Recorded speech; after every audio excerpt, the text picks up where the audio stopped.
नमस्कार, स्वागत है आपका हमारे ऑनलाइन निशुल्क इंटरव्यू क्लास में। और आज हम बात करेंगे 66वीं बीपीएससी के पोस्ट प्रेफरेंस के बारे में।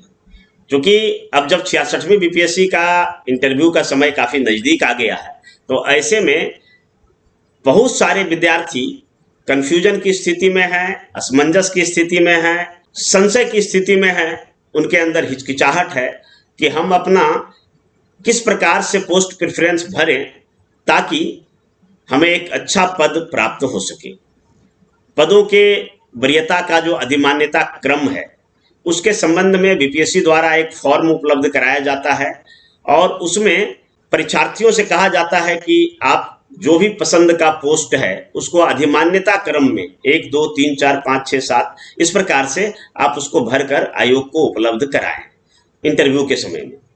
तो विद्यार्थियों को जानकारी नहीं रहता है, बहुत सारे लोग जानकारी नहीं दे पाते हैं, क्योंकि बिहार के जो 45 विभाग हैं और सभी विभाग के द्वारा एक या एक से अधिक पदों का संवर्ग बनाया गया है और उसके मुताबिक जो रिक्ति होता है वो बीपीएससी को भेजा जाता है और बीपीएससी उसको सभी मिला के कंबाइंड कॉम्पिटिटिव एग्जाम लेती है। तो विभिन्न प्रकार के पदों के बारे में जानकारी नहीं रहने के कारण कई बार क्या होता है कि विद्यार्थी पदों का जो प्रेफरेंस भरने में कुछ गलती कर देते हैं, जिसके कारण उसे अच्छा पोस्ट मिलना चाहिए, उसके बनिस्पत उसे एक ऐसा पोस्ट मिल जाता है जो उतना अच्छा नहीं होता है। हमें लगता है कि इस संबंध में अगर संपूर्ण जानकारी उपलब्ध करा दिया जाए तो कम से कम इस बिंदु पर जहाँ विद्यार्थियों ने इतना मेहनत किया, इतनी पढ़ाई किया और जिस पद के लिए वो डिजर्व करते हैं वो अगर उसे नहीं मिलता है तो काफ़ी मलाल रहता है। तो विद्यार्थियों की सारी कन्फ्यूजन, असमंजस, हिचकिचाहट और संशय दूर करने के लिए ये जो हमारा क्लास है, जो वीडियो है, तो इसमें हमने एक क्रम बनाया है और उस क्रम में 1 से लेकर 16 प्रकार के जो पद है 66वीं बीपीएससी द्वारा जो निकाला गया है, तो उसका हमने जो क्रम बनाया है तो उसमें कई पैरामीटर्स को रखा है, उसको कई आधार बनाए गए हैं जिसके आधार पर हमने ये क्रम बनाया है।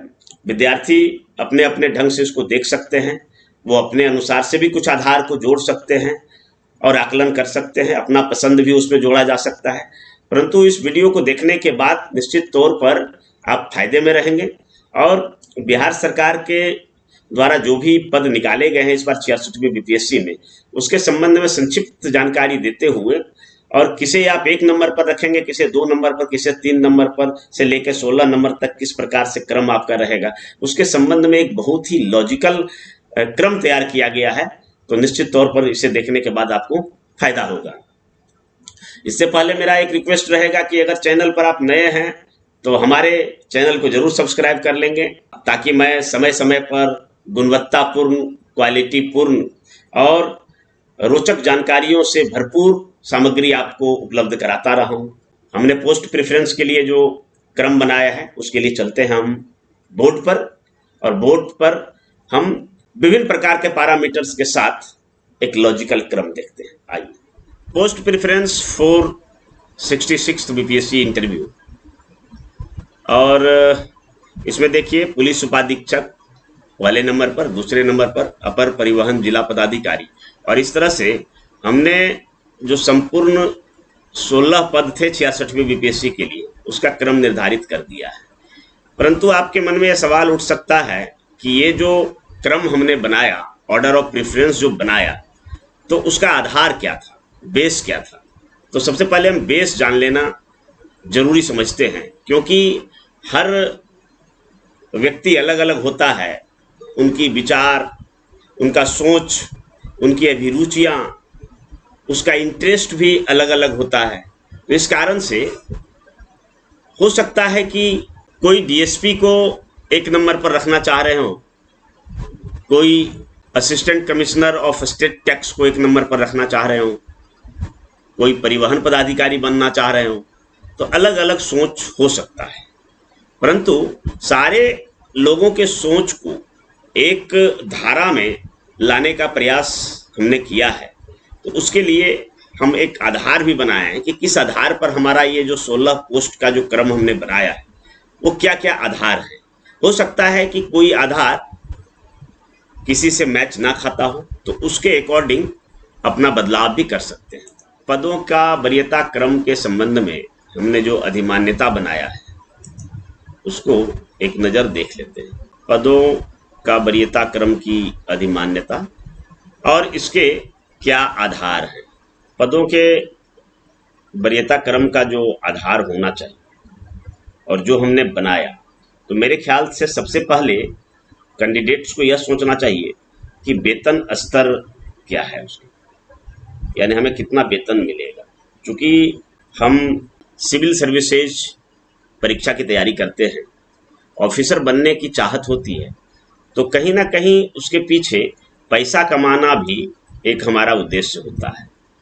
पैसा के साथ साथ उसमें नाम और शोहरत मिलता है और इसके अतिरिक्त हमें काम करने का मौका मिलता है, जिसके माध्यम से हम अधिक से अधिक लोगों को समाज के विकास में, देश के विकास में, अपने परिवार, अपने सोसाइटी के डेवलपमेंट के लिए ये कार्य करने का मौका मिलता है। हम जो कार्य करते हैं उसके बदले में हमें जो मेहनताना मिलता है, जो वेतन मिलता है, यह काफ़ी मायने रखता है। तो यहाँ पर बीपीएससी द्वारा निकाले जाने वाले पोस्ट में 2 प्रकार के वेतन लेवल हैं। एक है लेवल 9 और एक है लेवल 7। तो इस बात को भी जानना जरूरी है और समझना भी जरूरी है कि वेतन लेवल जो 9 है उसमें हमें क्या वेतन मिलेगा और वेतन लेवल 7 में हमें क्या वेतन मिलेगा। तो सबसे पहला तो आधार वेतन का होना चाहिए। दूसरा है पद की गरिमा और प्रतिष्ठा। कई ऐसे पद हैं जिसकी गरिमा और प्रतिष्ठा काफ़ी अधिक होता है। बिहार एक ग्रामीण पृष्ठभूमि वाला राज्य है, गाँव की अधिकता है शहरों की अपेक्षा। तो यहाँ पर कुछ पद ऐसे भी हैं कि गांव समाज में काफ़ी इसकी प्रतिष्ठा होती है, मान्यता होती है, लोग उसको जानते हैं, पहचानते हैं। परंतु कुछ पद बीपीएससी में ऐसे भी हैं जो है तो काफ़ी उच्च लेवल का पद, परंतु उनका उतना ज़्यादा सामाजिक जुड़ाव नहीं है, जिसके कारण से वहाँ पर एक आइडेंटिटी क्राइसिस रहता है, पहचान का संकट रहता है। और अगर ग्रामीण स्तर पर देखें, बीडीओ सीईओ का जो पोस्ट है तो उसकी पहचान बहुत बड़ी होती है, लाखों लोग उनको जानते पहचानते हैं। तो इस बात को भी ध्यान में रखा गया है। दूसरा है कि आपकी सामाजिक पहचान कहाँ बन सकती है। किसी पद को प्राप्त कर लेने के बाद समाज में आपका क्या दर्जा होगा, समाज में किस प्रकार की इज्जत और सम्मानजनक नज़रों से आपको देखा जाएगा, तो इसको भी मैंने तीसरे आधार के रूप में रखा है। चौथे आधार के रूप में हमने रखा है स्वायत्तता। क्योंकि अनेक पद हैं बीपीएससी में, जिनमें से कुछ पद तो ऐसे हैं कि आप 10 साल की सर्विस तक लगातार अधीनस्थ बने रहेंगे, यानी आपके ऊपर जो आपके ऑफिस के जो इंचार्ज होंगे वो आप ना होकर आपके कोई सीनियर होंगे। तो इस तरह से यहाँ क्या होता है कि हमारी ऑटोनोमी नहीं रह जाती है। और अगर ऑफिसर बनने चले हैं तो ऑटोनोमी तो चाहिए। अगर ऑटोनोमी आपके पास रहेगा, स्वायत्तता रहेगा, तो फिर अपने मन मुताबिक काम कर सकेंगे, योजनाओं को लागू कर सकेंगे, इम्प्लीमेंटेशन कर सकेंगे, अपना ईमानदारी का परिचय दे सकेंगे और अपना जो दमखम है, आपका जो कार्य करने का ललक है, किसी समाज में परिवर्तन करने का जो मादा है आपके अंदर, तो वो सब कर सकते हैं। तो ये स्वायत्तता को भी ध्यान में रखा गया है कि कौन कौन से पोस्ट हैं जो थोड़ा सा ऑटोनोमस प्रकार के हैं, जहाँ पर खुद ही ऑफिस के इंचार्ज रहेंगे, और दूसरे प्रकार के पद ऐसे हैं जहां ऑफिस के इंचार्ज आप नहीं रहेंगे बल्कि आपसे 10, 12, 15 साल के सीनियर रहेंगे। इसको भी ध्यान में रखा गया है। उसके बाद प्रदत्त सुविधाएं। अब आप ऑफिसर बन गए हैं तो क्या क्या सुविधा मिलेंगी, तो हमेशा लोगों की यह मांग रहती है, डिमांड रहती है कि बताया जाए कि किस पद में हमें गाड़ी मिलेगा, गार्ड मिलेगा, नौकर चाकर मिलेगा। तो इसका भी हम देखते हैं काफ़ी लोगों का चाहत रहता है कि क्या क्या सुविधाएं मिल रही है, यानी गाड़ी मिल रहा है कि नहीं, बंगला मिल रहा है कि नहीं, और नौकर चाकर मिल रहा है कि नहीं। तो इसमें भी मैं ये कहना चाहूँगा कि कई प्रकार के पद हैं, किसी में गाड़ी है, किसी में गार्ड भी है और किसी में कुछ नहीं है। वेतन लेवल उच्च हो या निम्न हो, उससे कोई फर्क नहीं पड़ता है। उदाहरण के लिए जैसे बीडीओ सीईओ है, तो अगर बीडीओ सीईओ के रूप में अगर आप कार्य को परफॉर्म कर रहे हैं तो वहाँ पर आपको गाड़ी भी मिलेगा, गार्ड भी मिलेगा, ड्राइवर भी मिलेगा और रहने के लिए बंगला भी मिलेगा। परंतु कई उच्च स्तर के पोस्ट हैं जिनका वेतन लेवल उच्च है, प्रीमियम सेवा में आते हैं, परंतु उसको ना तो गाड़ी है और ना ही रहने के लिए घर है। तो ये सब चीज़ों को भी ध्यान में रखा गया है कि किस किस प्रकार की सुविधाएं दी गई है। और छठे नंबर में हम जो रखे हैं, हमने जो रखा है वो कार्य की विविधता। यानी कहने का मतलब है कि अगर आप एक ही प्रकार के कार्य आप 25-30 साल में ऑफिसर बने और पूरा जिंदगी भर एक ही प्रकार का कार्य करते रह गए, तो हमें लगता है कि पूरा जीवन में हमने जो इस देश की डाइवर्सिटी है, हमारे समाज की डाइवर्सिटी है, देश दुनिया के बारे में हम बहुत ज़्यादा नहीं जान पाए हैं। तो निश्चित तौर पर हम ऐसा काम क्यों ना करें कि कार्य करते करते हम पूरे समाज, हमारा दुनिया है, चूंकि जीवन एक ही बार मिला है, तो हम बढ़िया से देख लें, समझ लें। तो कार्य करने की जो विविधता है तो उसको भी ध्यान में रखा गया है। तो ये कुल मिला के 6 पॉइंट हमने रखा है, यही आधार है हमारे पदों का वरीयता क्रम जो निर्धारित हमने किया है। तो उसका जो लॉजिक है, उसका जो आधार है, तो यही है। पहला वेतन स्तर, दूसरा पद की गरिमा और प्रतिष्ठा, तीसरा सामाजिक पहचान, चौथा स्वायत्तता, पांचवा जो मिलने वाली सुविधाएं हैं, और छठा कार्य की विविधता। अब इनमें से सबसे महत्वपूर्ण, जैसा कि मैंने बताया था कि वेतन, तो वेतन को समझना काफी जरूरी है कि वेतन क्या होता है। तो आप अगर बीपीएससी द्वारा ऑफिसर बनने जा रहे हैं तो यहाँ पर आपको जो 66वीं बीपीएससी है उसमें 2 प्रकार का वेतन ग्रेड है। पहला है वेतन लेवल 9, पे लेवल 9। दूसरा है वेतन लेवल 7। अर्थात इस बार बीपीएससी में 2 प्रकार के वेतन लेवल हैं। कुछ पद हैं जो वेतन स्तर 9 के हैं और कुछ पद वेतन स्तर 7 के। तो वेतन स्तर 9 जो है, तो आप वेतन आयोग के बारे में जान रहे होंगे। तो 7th पे कमीशन के अनुसार से लेवल 9 जो है वो 6th पे कमीशन के अनुसार से 5400 का ग्रेड पे कहलाता था, 5400 का ग्रेड पे कहलाता था। और अगर इधर लेवल 7 की बात करें तो ये 7th पे कमीशन के अनुसार से लेवल 7 का पद जो है वो 6th पे कमीशन के अनुसार से 4600 का पे ग्रेड कहलाता था। तो 2 प्रकार के पद हैं 66वीं बीपीएससी में। 66वीं बीपीएससी में 2 प्रकार के पद हैं। दोनों के बारे में हम वेतन के बारे में जान लें कि अगर आप का चयन हो जाता है और आप एक अधिकारी के तौर पर, एक ऑफिसर के तौर पर जब ज्वाइन करते हैं तो उसी दिन से आपका वेतन क्या मिलने लगेगा। तो इसको देखिए, हमने जो भी, अब वेतन तो केवल वेतन नहीं मिलता है, उसमें कई सारे अलाउंसेज होते हैं, जैसे महंगाई भत्ता होता है, मकान किराया भत्ता होता है, ट्रांसपोर्टेशन अलाउंस होता है, मेडिकल अलाउंस होता है। तो कई प्रकार के अलाउंस होते हैं, सभी को मैंने अलग अलग दर्शाया है। अगर आप लेवल 9 के पदाधिकारी बनते हैं, लेवल 9 के पदाधिकारी बनते हैं जो कि बीपीएससी द्वारा भर्ती की जाने वाली सबसे सर्वोच्च वेतन लेवल है, क्योंकि इसके अतिरिक्त एक होता है वेतन लेवल 10। तो 10 को बिहार सरकार ने नहीं रखा है। तो यूपीएससी से जो भर्ती होकर आते हैं, यूपीएससी से जो ऑफिसर भर्ती होकर आते हैं, तो उसके लिए वेतन लेवल 10 होता है। बिहार के अधिकारियों का वेतन लेवल 9 होता है। तो वेतन लेवल 9 में आप ज्वाइन करते हैं तो वेतन क्या मिलेगा, तो पेमेंट आपका होगा 53,100। जो 5400 का पे ग्रेड है या वेतन लेवल 9 है, उसका जो एंट्री पे लेवल है वो है 53,100। और इस पर जो महंगाई भत्ता है, डियरनेस अलाउंस, वो आपको मिलेगा 16,461 रुपया अभी के रेट के अनुसार से। वर्तमान में महंगाई भत्ता का रेट क्या है, वर्तमान में महंगाई भत्ता का रेट है 31%। 31% के हिसाब से आपको 16,461 रुपया महंगाई भत्ता मिलेगा। और अगर आपका पटना जैसे शहर में पोस्टिंग होता है तो यहाँ पर आपको 8,496 रुपया ये आपको एचआरए मिलेगा, यानी मकान किराया भत्ता मिलेगा। परंतु यदि पटना से बाहर आपकी पोस्टिंग होती है जिला मुख्यालयों में, तो वहां पर आपको मकान किराया भत्ता मिलेगा 8%। 8% के हिसाब से हो जाएगा 4,248 रुपया, यानी 4,248 रुपया आपको एचआरए मिलेगा। उसी प्रकार अगर पटना में आपकी पोस्टिंग होती है तो यहाँ पर 3,930 रुपया आपको मिलेगा ट्रांसपोर्टेशन अलाउंस, यानी शहरी परिवहन भत्ता, सिटी ट्रांसपोर्ट अलाउंस।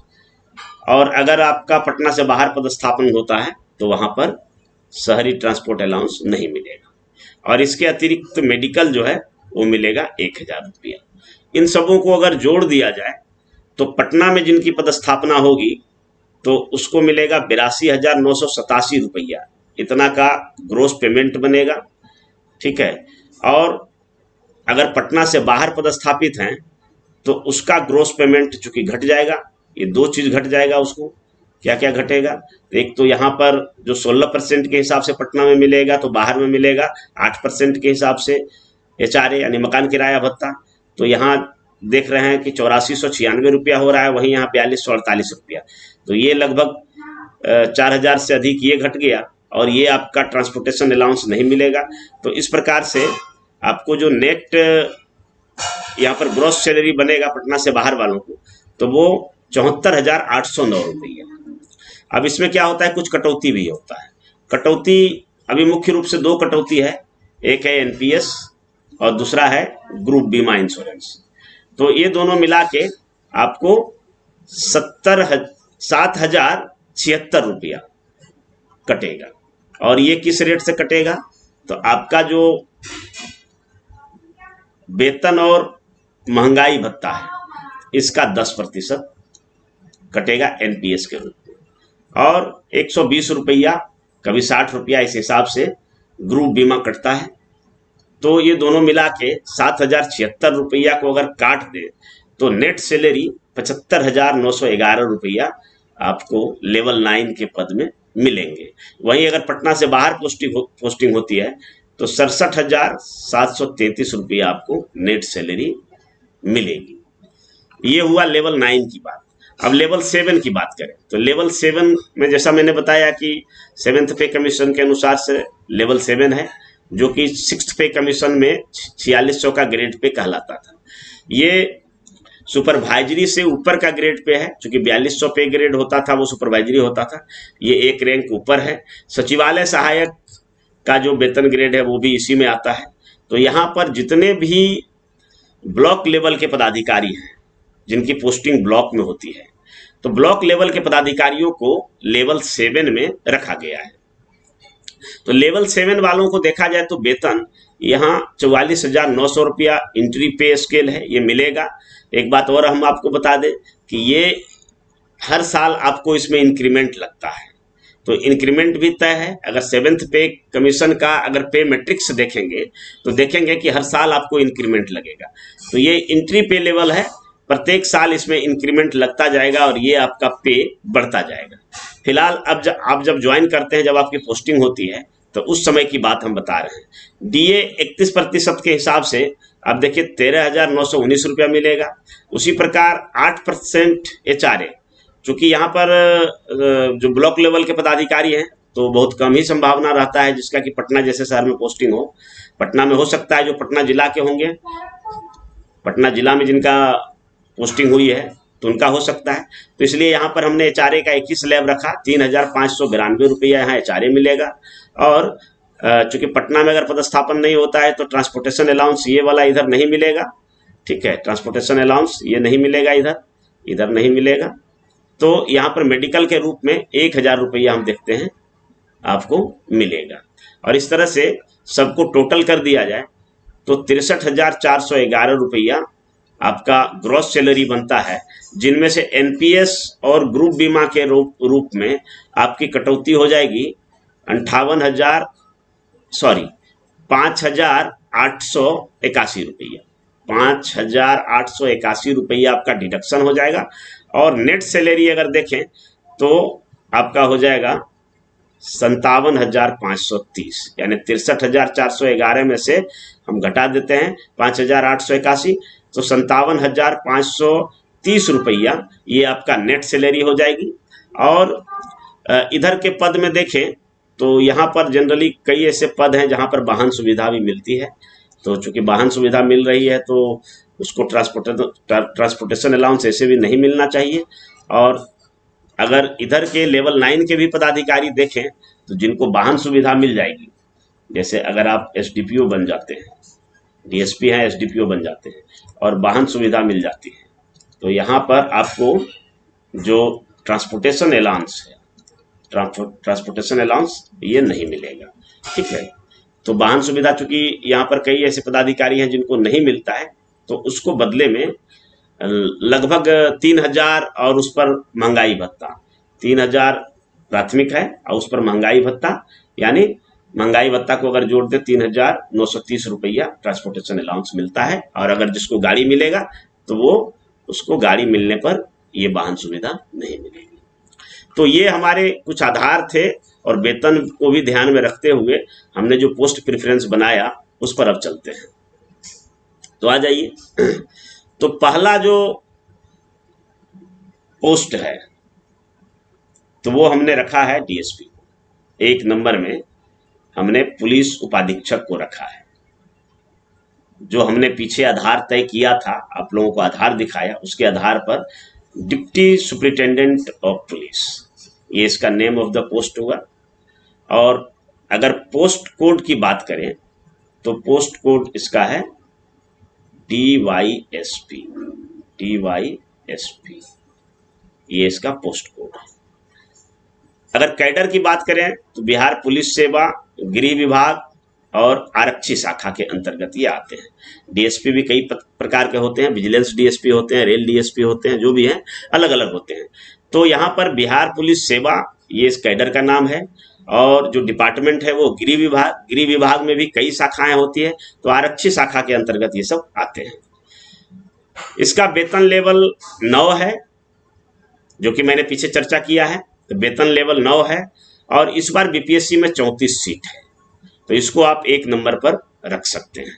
दूसरे नंबर पर आप रख सकते हैं अपर जिला परिवहन पदाधिकारी, अपर जिला परिवहन पदाधिकारी, additional district transport officer, additional district transport officer. इसका जो पोस्ट कोड है वो है ADTO और यह विभाग परिवहन विभाग के अंतर्गत आता है, परंतु ये लेवल जो है इसका नीचे है, ये लेवल 7 का पोस्ट है, 9 नहीं बल्कि 7 का पोस्ट है। और पहली बार इसकी वैकेंसी निकाली गई बीपीएससी द्वारा, जो कि 30 की संख्या में है, यानी 30 ऑफिसर्स को अपर जिला परिवहन पदाधिकारी बनाए जाने की योजना है। तो परिवहन विभाग में पहले से ही ट्रांसपोर्ट ऑफिसर होते हैं, अभी भी होते हैं, लेकिन ये कहाँ से आते हैं? तो ये ट्रांसपोर्ट ऑफिसर जो परिवहन विभाग में होते थे तो वो BAS कैडर के, बिहार एडमिनिस्ट्रेटिव सर्विस यानी बिहार प्रशासनिक सेवा से भरे जाते थे। तो अब धीरे धीरे हमें लगता है कि अपना कैडर इनका बनने वाला है। यही कारण है कि शुरुआत में अपर जिला परिवहन पदाधिकारी, एडिशनल डिस्ट्रिक्ट ट्रांसपोर्ट ऑफिसर की भर्ती की गई है। ये लोग जब सीखेंगे और काम धीरे धीरे आगे बढ़ेगा तो फिर इन्हीं को प्रमोशन देकर ट्रांसपोर्ट ऑफिसर भी बनाया जाएगा। परंतु वर्तमान में जो ट्रांसपोर्ट ऑफिसर है तो वो BS कैडर के ही है और अभी भी रहेंगे। अभी जो भर्ती होकर जाएंगे लेवल 7 वाला पदाधिकारी, अपर जिला परिवहन पदाधिकारी, तो वो परिवहन विभाग के अंतर्गत जो BS के ट्रांसपोर्ट ऑफिसर होंगे उसके नीचे कार्य करेंगे। मैं दूसरे वीडियो के माध्यम से अपर जिला परिवहन पदाधिकारी की सेवा शर्त, इसका प्रमोशनल एवेन्यू, इसमें मिलने वाली वेतन भत्ता और सुविधाओं के बारे में जिक्र करूंगा। फिलहाल तीसरे नंबर पर आ जाइए। तो चूंकि मैंने एक बात को जरूर रखा था कि वेतन लेवल के साथ साथ हमने पद की गरिमा, प्रतिष्ठा और जो पहचान है, समाज के बीच जो रुतबा है, उसको भी हमने रखा था। तो नगर कार्यपालक पदाधिकारी, म्यूनिसिपल एग्जीक्यूटिव ऑफिसर, इसका पोस्ट कोड है MEO, जो कि नगर विकास एवं आवास विभाग के अंतर्गत आता है। ये भी वेतन लेवल 7 का पोस्ट है और 15 पद हैं इस बार। तो ये काफी अच्छा पद है।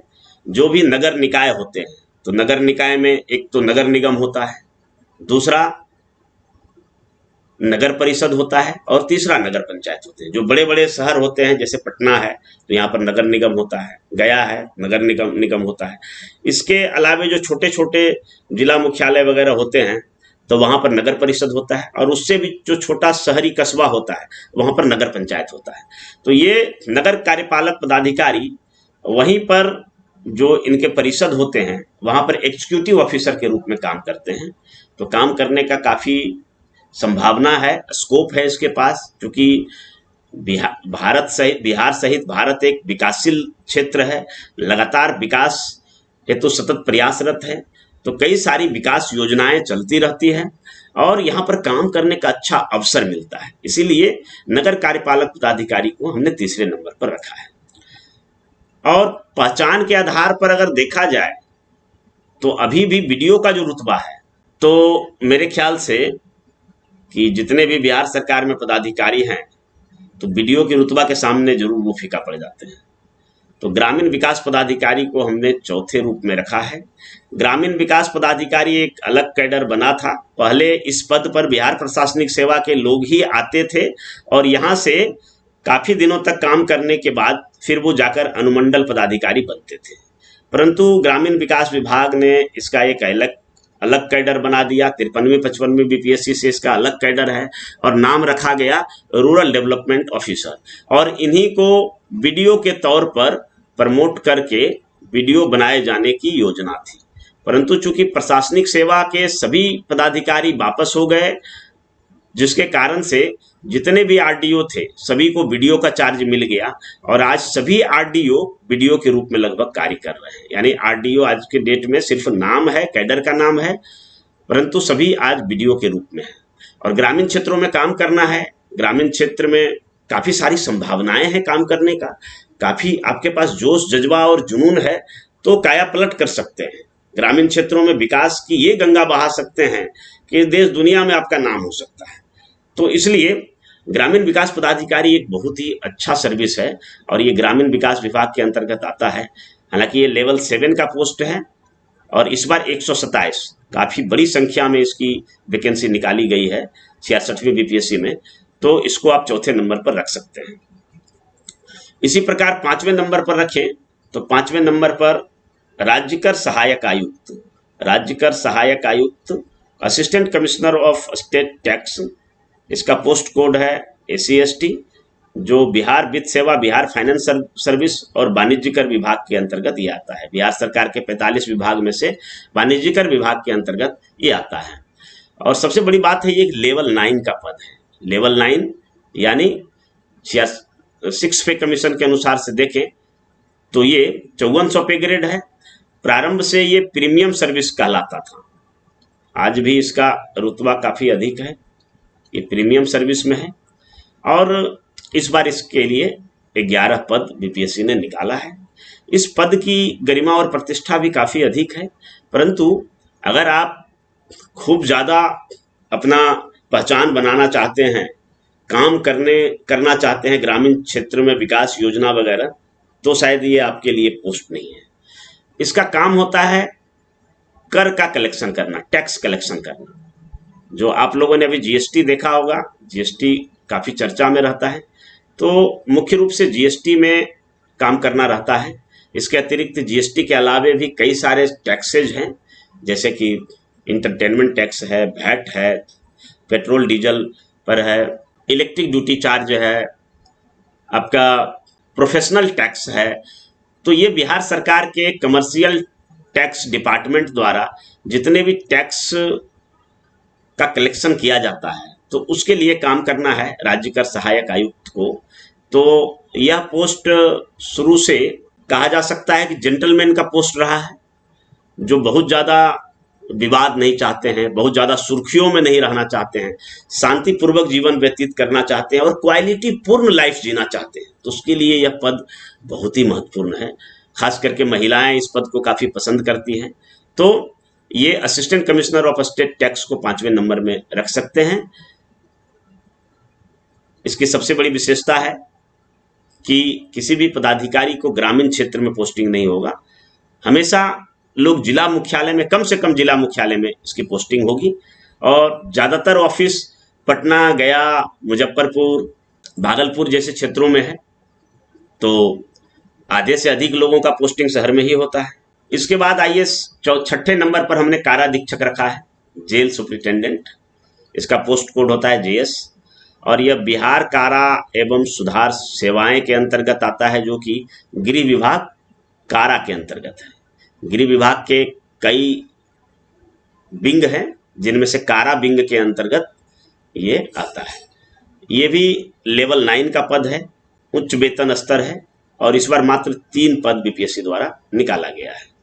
तो 3 पद है और इसमें कुछ पद रिजर्व भी हैं, तो इसलिए बहुत ज़्यादा यहाँ पर स्कोप नहीं है, परंतु चूंकि यह लेवल 9 का पद है और काफ़ी महत्वपूर्ण पद है, जेल सुपरिटेंडेंट, जो कि जेलर से बड़ा पद होता है, और काफ़ी सारी सुविधाएं होती है। इनको गाड़ी भी मिलता है और बॉडीगार्ड भी मिलता है।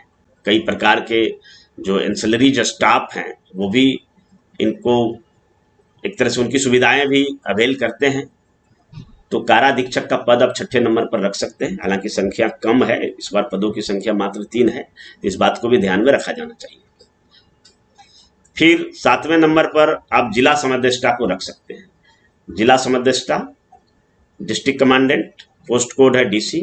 यह भी गृह विभाग के विशेष शाखा के अंतर्गत आता है। गृह विभाग की कई शाखाएं हैं जिनमें विशेष शाखा के अंतर्गत आता है, और सबसे बड़ी बात है कि यह भी वेतन लेवल 9 का पद है, और इस बार मात्र 2 पद है। तो दोनों ही पद देखिए, काराधीक्षक और जिला समादेष्टा, ये दोनों मिला के बहुत कम ही पोस्ट है, दोनों मिला के 5 पद हैं। हालांकि ये लेवल 9 का पद है, यही कारण है कि इसको 7वें नंबर पर हमने रखा है। आप अपने अनुसार से इसको देख सकते हैं कि अगर कैटेगरी में सीट नहीं है तो इसको आप नीचे भी भर सकते हैं किसी खास कैटेगरी में। मान लिया जाए कि जो EWS है या EBC, MBC या BC, SC, ST, अपने अनुसार से देखेंगे कि अगर उनके लिए सीट है तो ठीक है, इसको ऊपर रखेंगे, अगर नहीं तो फिर इसको सबसे लास्ट में नीचे भी रखा जा सकता है। फिर आ जाइए 8वें नंबर का जो सबसे महत्वपूर्ण पोस्ट है वो है राजस्व अधिकारी। राजस्व अधिकारी, रेवेन्यू ऑफिसर। जिस प्रकार से ग्रामीण विकास विभाग ने RDO का पोस्ट क्रिएट किया है, एक अलग संवर्ग बनाया, उसी प्रकार से राजस्व एवं भूमि सुधार विभाग ने भी एक अलग कैडर बनाया, RO। क्योंकि ये RO जो है, इसको आप CO बोल सकते हैं, क्योंकि जो भी RO हैं, RO के रूप में पोस्टिंग होता है तो वो CO का ही काम करते हैं। हालांकि कई जगह पोस्टिंग होती है। इस संबंध में भी हम एक अलग वीडियो बनाकर राजस्व अधिकारी के जो वेतन भत्ते, दी जाने वाली सुविधाएं, उसका प्रमोशनल एवेन्यू, उसका ऑर्गेनाइजेशन सेटअप, उसका वेतन, तो जो भी चीज़ है वो सारे के बारे में एक अलग से हम वीडियो बनाएंगे और उसमें आपको हम इसके बारे में बताएंगे। परंतु इतना जान सकते हैं कि जो रेवेन्यू ऑफिसर है उसको बंदोबस्ती पदाधिकारी, चकबंदी पदाधिकारी, सर्किल ऑफिसर या कुछ लोग रेवेन्यू ऑफिसर के रूप में भी पदस्थापित हो रहे हैं और प्रखंड मुख्यालय में। तो ये लेवल 7 का पद है, परंतु बहुत ही धाकड़ पोस्ट है। यहाँ पर 66 पद इस बार 66वें BPSC द्वारा निकाला गया है। एक अच्छा खासा पद की संख्या है, और यहाँ पर भी अगर आप राजस्व अधिकारी भी बन जाते हैं तो बहुत बड़ा अचीवमेंट है, काम करने का अच्छा मौका है। क्योंकि बिहार में जिस प्रकार से जमीन से संबंधित विवाद है, और इस विवादों को सुलझाने में आपकी बहुत बड़ी भूमिका हो सकती है। तो इसलिए आप अगर इस पद को प्राप्त करते हैं तो कार्य करने का काफ़ी स्कोप है। अगर आप कर्मठ हैं, आप जज्बा रखते हैं काम करने का, तो निश्चित तौर पर आपको राजस्व अधिकारी के रूप में जाना चाहिए। तो ये अच्छा पद है। उसके बाद हमने जिला अल्पसंख्यक कल्याण पदाधिकारी को रखा है। हालांकि ये बहुत अच्छा पद है, इसको इतना नीचे नहीं रखा जाना चाहिए।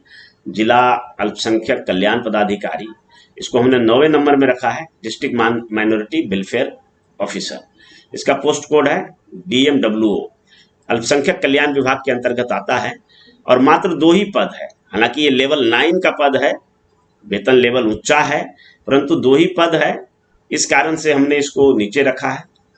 तो कैटेगरी के अनुसार से इसको देखा जा सकता है कि किसी कैटेगरी में अगर पद है तो आप इसको आगे भी कर सकते हैं, ऊपर भी कर सकते हैं, यानी 4-5 नंबर में भी रख सकते हैं। क्योंकि यह प्रारंभ से ही ये ग्रेड पे 5400 का पद रहा है। जब 6वें वेतन आयोग की अनुशंसा थी उस समय से भी, आज भी ये वेतन लेवल 9 में है, तो काफ़ी अच्छा पद है। और माइनॉरिटी के क्षेत्र में जो अल्पसंख्यक लोग हैं तो उसके क्षेत्र में काम करने का काफ़ी मौका है उनके विकास और डेवलपमेंट के लिए। तो 10वें नंबर में हमने रखा है प्रोबेशन पदाधिकारी। प्रोबेशन पदाधिकारी, प्रोबेशन ऑफिसर, इसका पोस्ट कोड है पीओ, बिहार प्रोबेशन सेवा कहलाता है, और यह भी गृह विभाग के कारा के अंतर्गत आता है। गृह विभाग के कारा के अंतर्गत आता है, और सबसे बड़ी बात है कि लेवल 9 का पद है, यानी उच्च वेतनमान का पद है, और 19 पद इस बार 66वीं बीपीएससी में इसके लिए है। पद भी ठीक ठाक है, सभी कैटेगरी के लिए कुछ ना कुछ पोस्ट होगा ही। तो प्रोबेशन पदाधिकारी एक अच्छा पद कह सकते हैं कि बहुत ज़्यादा इसमें झमेला नहीं है। इसका काम क्या है? तो काम है यह जो जेल है, जेल प्रशासन और सरकार के बीच इस सेतु का काम करता है। जो कैदी है, तो कैदी के लिए जो एमिनिटीज हैं, उनकी सुविधा है, उनका जो रिहेबिलिटेशन है, जो उनका पुनर्वास है, या उनको सुधार के लिए ये लोग प्रयासरत रहते हैं। और भारत में तो कम, विदेशों में इस पद की बहुत बड़ी गरिमा प्रतिष्ठा है, क्योंकि दंड देने के बजाय हम अगर कैदियों को सुधारना चाहें, उसको जीवन जीने के एक दूसरी मौका देना चाहें, तो ये काफ़ी बड़ी बात हो जाती है। तो प्रोबेशन पदाधिकारी का मुख्य कार्य यही है। हालांकि अभी बहुत ज़्यादा एस्टेब्लिश नहीं हुआ है, इस कारण से इस पदाधिकारी को भी कई ऐसे कार्यों में लगाया जाता है जो जनरली इसके कैडर का नहीं है, परंतु धीरे धीरे प्रोबेशन ऑफिसर्स का रुतबा बढ़ेगा। तो इसको आप 10 नंबर में रख सकते हैं, बिहार प्रोबेशन सेवा को। उसके बाद आ जाइए 11वें नंबर में प्रखंड पंचायत राज पदाधिकारी। प्रखंड पंचायत राज पदाधिकारी ब्लॉक पंचायत राज ऑफिसर, इसको बीपीआरओ भी कहते हैं। ये पंचायती राज विभाग के अंतर्गत आता है, लेवल 7 का पद है। और पदों की संख्या के हिसाब से देखें तो इस बार सर्वाधिक पद 66वीं बीपीएससी में प्रखंड पंचायत राज पदाधिकारी का ही है। और इस पद की गरिमा और प्रतिष्ठा की बात करें, किसी भी मायने में बीडीओ से कम नहीं है। और अभी जैसा कि समाचार में आप लोगों ने सुना होगा कि पंचायती राज विभाग द्वारा काफ़ी सारे अधिकार जो कि पहले बीडीओ के थे, वो काट कर बीपीआरओ को दिया गया है। तो इस मायने में अब पंचायतों के विकास और डेवलपमेंट का कार्य बीपीआरओ यानी प्रखंड पंचायत राज पदाधिकारी के हाथों में आ जाएगा। और मुझे लगता है कि भविष्य में इसका काफ़ी उज्जवल संभावनाएं हैं, उज्जवल भविष्य है, और आगे जाकर ये काफ़ी बड़ा पद प्रतिष्ठा वाला पद कहलाएगा। तो इसको आप 11 नंबर में रख सकते हैं। 12वें नंबर पर आप नियोजन पदाधिकारी को रख सकते हैं। नियोजन पदाधिकारी एम्प्लॉयमेंट ऑफिसर या डिस्ट्रिक्ट एम्प्लॉयमेंट ऑफिसर कहलाते हैं। इसका पोस्ट कोड है ईओ या डीईओ। बिहार नियोजन सेवा जो कि श्रम संसाधन विभाग के अंतर्गत एक विंग है, उसके अंतर्गत इसकी नियुक्ति होती है। और ये लेवल 9 का पद है। लेवल 9 का पद है, यानी उच्च वेतनमान का पद है, परंतु सिर्फ 5 सीट है, इसीलिए हमने इसको नीचे रखा। शांतिपूर्वक जॉब है, बहुत ज़्यादा इसमें झंझट नहीं है। जो जिला नियोजनालय होता है, पहले के दौर में जिला नियोजनालयों की बहुत बड़ी भूमिका होती थी। यहाँ से युवाओं को जॉब भी दिया जाता था, आज भी दिए जाते हैं, परंतु आज गवर्नमेंट सेक्टर में ये लोग जॉब नहीं देते हैं, बल्कि प्राइवेट सेक्टर में जॉब प्रोवाइड कराते हैं। तो नियोजन पदाधिकारियों का यही सब काम है। तो यहाँ भी आप इसको 12 नंबर में रख सकते हैं। 13वें नंबर पर देखें तो अवर निर्वाचन पदाधिकारी। अवर निर्वाचन पदाधिकारी यानी सब इलेक्शन ऑफिसर, SEO इसका पोस्ट कोड है। और बिहार निर्वाचन सेवा विभाग कह सकते हैं, बिहार निर्वाचन सेवा है, और बिहार निर्वाचन विभाग के अंतर्गत इसकी पदस्थापना होती है। यह भी लेवल 9 का पद है, यानी उच्च वेतनमान का पद है, परंतु मात्र 2 सीट इस बार 66वीं बीपीएससी में है। तो अवर निर्वाचन पदाधिकारी का है कि निर्वाचन के समय में खूब काम रहता है, बाकी समय में थोड़ा सा आराम रहता है। यह भी क्वालिटी पूर्ण लाइफ जीने के लिए अच्छा पद है, इसको भी आप रख सकते हैं 13वें नंबर पर। 14वें नंबर पर आप आपूर्ति निरीक्षक को रख लीजिए, सप्लाई इंस्पेक्टर। इसका पोस्ट कोड है SI। खाद्य एवं उपभोक्ता संरक्षण विभाग के अंतर्गत आता है।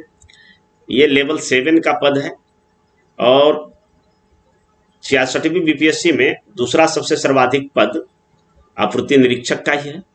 और आपूर्ति निरीक्षक भी अगर आप बने तो काफ़ी अच्छा काम करने का इसमें अवसर है। आपने देखा होगा कि ग्लोबल हंगर इंडेक्स में देश का कौन सा स्थान है, 101वां स्थान है, यानी बहुत सारे लोग भुखमरी के शिकार होते हैं।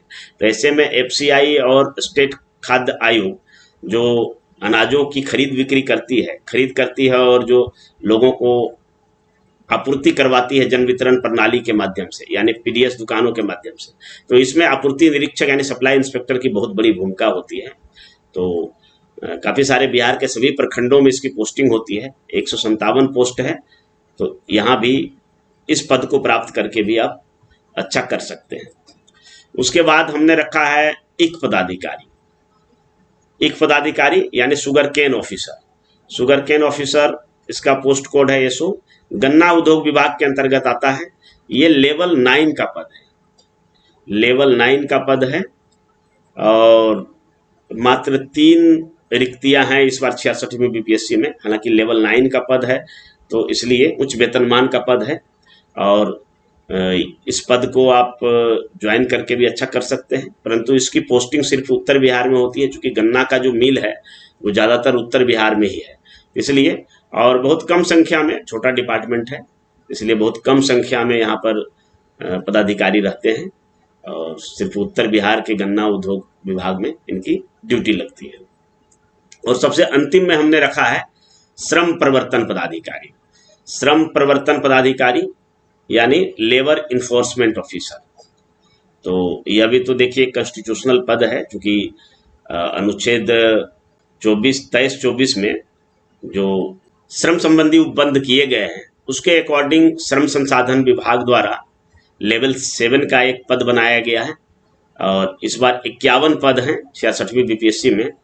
तो इनका काम होता है कि ईंट भट्ठा से लेकर जहाँ भी होटल रेस्टोरेंट वगैरह में जहाँ भी श्रम संबंधी लोग हैं, मजदूर लोग कार्यरत हैं, या फिर बाल श्रम की जो भूमिका है जिसको कि रोकने के लिए सरकार प्रतिबद्ध है, तो उस क्षेत्र में श्रम प्रवर्तन पदाधिकारी का बहुत बड़ी भूमिका हो जाती है, बहुत बड़ा रोल हो जाता है। तो श्रम प्रवर्तन पदाधिकारी को आप 16वें नंबर पर और सबसे अंतिम नंबर पर रख सकते हैं। तो इस प्रकार से ये हमारा ऑर्गेनाइजेशन, ये हमारा पोस्ट प्रेफरेंस 66वें बीपीएससी इंटरव्यू का था। एक बार समराइज रूप में हम देख लें तो पुलिस उपाधीक्षक, डिप्टी सुपरिटेंडेंट ऑफ पुलिस को 1 नंबर में रख लीजिए, 2 नंबर में अपर जिला परिवहन पदाधिकारी, 3 नंबर में आप कार्यपालक पदाधिकारी को रख लीजिए, 4 नंबर में आप ग्रामीण विकास पदाधिकारी को रख लीजिए, 5 नंबर में राज्य कर सहायक आयुक्त, 6 नंबर में काराधीक्षक, 7 नंबर में जिला समादेष्टा, 8 नंबर में राजस्व अधिकारी, 9 नंबर में जिला अल्पसंख्यक कल्याण पदाधिकारी, 10 नंबर में प्रोबेशन पदाधिकारी, 11 नंबर में प्रखंड राज्य पदाधिकारी, 12 नंबर में नियोजन पदाधिकारी, 13 नंबर में अवर निर्वाचन पदाधिकारी, 14 नंबर में आपूर्ति निरीक्षक, नंबर में एक पदाधिकारी और 16 नंबर में श्रम प्रवर्तन पदाधिकारी को आप रख सकते हैं। तो इस प्रकार से एक हमारा लॉजिकल नजरिया था पदों को किस प्रकार से किस अधिमान्यता क्रम में हम भरें, परंतु पदों के अधिमान्यता भरते समय अपनी स्वयं की अभिरुचियों, अपने स्वयं के पसंद नापसंद को भी आप एक आधार बना सकते हैं। जो हमारा 6 आधार हमने बताया, उस 6 आधार में से एक आधार आप अपनी स्वयं की अभिरुचियां, आप क्या करना चाहते हैं, आपको क्या पसंद है, इसको भी आप रख सकते हैं। इससे क्या होगा कि आप ओवरऑल अपने आप को आफ्टर सिलेक्शन सेटिस्फाइड महसूस करेंगे और आपके पसंद और नापसंद के का जो नजरिया है, उस नजरिया विकसित करने में हमारा जो ये क्लास है, ये क्लास का जो वीडियो है वो काफ़ी महत्वपूर्ण सिद्ध होगा। आपको नजरिया बनाने में मदद भी मिलेगा और आपने अगर पूरा वीडियो को खूब अच्छा ढंग से देखा होगा तो निश्चित तौर पर आपकी सारी जो हिचकिचाहट है, जो संशय है या जो कन्फ्यूजन की स्थिति है वो दूर हो जाएगा और आप अच्छी तरीके से पद के वरीयता को भरने के पश्चात आपको जो पद मिलेगा तो निश्चित तौर पर आप संतुष्टि का भाव अनुभव करेंगे, क्योंकि तब आपको किसी भी स्टेज पर ऐसा नहीं लगेगा जाके कि हमें जानकारी नहीं था और हमने अच्छा से पद का वरीयता क्रम नहीं भरा, जिसके कारण से हमें एक ऐसा पद मिल गया जो शायद हमारे लिए ठीक नहीं था। अगर हम पहले से सोच लिए होते, समझ लिए होते और जानकारी इकट्ठा कर लिए होते, उसके बाद अगर पोस्ट प्रेफरेंस भरते तो शायद हमें अच्छा पद मिलता। हमारा इस वीडियो का यही उद्देश्य था। पदों का वरीयता क्रम भरते समय अपना पसंद नापसंद, अपनी अभिरुचियों का भी जरूर ख्याल रखिएगा। और आप अगर इस चैनल पर नए हैं तो आपसे निवेदन होगा कि हमारे चैनल को सब्सक्राइब जरूर कर लीजिएगा। इसी तरह से क्वालिटी पूर्ण जानकारी समय समय पर आपको देता रहूंगा। बहुत ज़्यादा तो समय हमारे पास नहीं रहता है, परंतु उन्हीं में से कुछ समय निकाल कर मैं चाहता हूं कि आप लोगों को अच्छा से अच्छा क्वालिटी पूर्ण जानकारी, जो यूट्यूब पर फैले कचरे हैं उनसे बचते हुए जो सम्यक जानकारी है, जो सटीक जानकारी है और शोध और रिसर्च से निकला हुआ जानकारी है, वो आप तक पहुंचाएं। यही मेरा उद्देश्य है। तो एक बार फिर से निवेदन है कि चैनल को जरूर सब्सक्राइब कर लीजिए। इसी के साथ धन्यवाद। जय हिंद।